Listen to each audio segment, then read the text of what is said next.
Ready? દેખાવ તમે બધાય?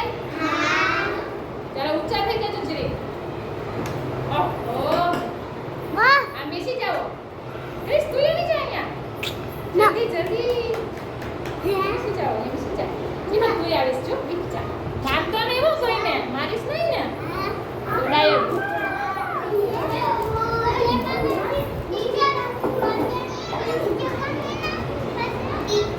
હા તો અહીંયા આવી જાઓ ને બધા ભેગા આવી જાઓ. હાલો બેસી જાઓ હરખા. આખા આવી જાઓ એમ. જો કોઈ અટતો નહીં ક્રિસ. નહીંતર આમાં નહીં આવતો. હાલ આવી ગયા બધા? અરે વાહ રે વાહ. હજી થોડું દૂર રાખું. જો આવી જાઓ તો આવી જાઓ જ. હા હવે આવી ગયા. છો આવી ગયા ને? ચાલો જો વિડિયો ચાલુ છે હો તોફાન બધાય દેખાશે એમાં. સરખા બેસી જાઓ. બેસી ગયા? હા લાવ ફોટો કાઢ લો. આમાં ક્રિશ દેખાય છે? ક્રિશ ક્યાં? ક્રિશ ક્યાં? હા હવે દેખાઈ ગયા? દેખાય? ચાલો હવે એક કરીને બોલશું હો ને. ચાલો બોલો.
ચાલો આજે બાલવાટિકાના ક્લાસમાં આવ્યા છીએ ને આજે અમારા છોકરાઓ છે સરસ મજાનું એક બાળ ગીત ગાશે. બરાબર ને? એ ક્રિશ અહીંયા આવી જા મારો દીકરો. આગળ આવી જાઓ. અહીંયા આગળ આવી જાઓ. અહીંયા આવો. જા તમારી બોટલ પાસે ઊભી જાઓ. અહીંયા આવી જાઓ. નહીં તો અહીંયા ઊભીશ ને સરખો મારતો નહીં હો. મારે તો પછી બહુ આવે ઓલો પોલીસવાળો. હો ચાલો રેડી? ચાલો ગાવો જોઈ.